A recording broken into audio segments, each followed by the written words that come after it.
सामनाच्या रोखठोक सदरातून आज निवडणूक आयोगाच्या भूमिकेवर जोरदार टीका करण्यात आली आहे। ओएसिस फर्टिलिटीच्या तज्ज्ञांनी आयव्हीएफ उपचार पद्धतीद्वारे 1 लाखांहून अधिक जोडप्यांना मातृत्व प्राप्तीचा आनंद दिला आहे। मोफत अपॉइंटमेंट बुक करण्यासाठी आजच संपर्क साधा। 2024च्या निवडणुकीत भारताच्या निवडणूक आयोगाचं वर्तन सरळ पक्षपाती असल्याची टीका या सदरातून करण्यात आली आहे। तर भाजपची घोडदौड 110 ते 120 वरच थांबणार होती।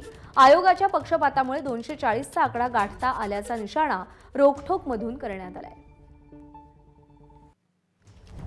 तर सामनाच्या रोखठोक सदरातले महत्त्वाचे मुद्दे आपण पाहतोय। 2024च्या निवडणुकीत निवडणूक आयोगाचं वर्तन सरळ पक्षपाती होतं। भाजपची घोडदौड 110 ते 120 वरच थांबणार होती। आयोगाच्या पक्षपातामुळे 240चा आकडा गाठता आला। धनुष्यबाण घड्याळ ही चिन्ह गोठवायलाच हवी होती, पण फुटीरांना ही चिन्ह देण्याचं काम आयोगानं केलं। मशाल तुतारी वाजवणाऱ्या माणसालाही आव्हान उभं करण्याचा प्रयत्न झाला। कुंपणानंच शेत खाल्लं असंच हे घडलं।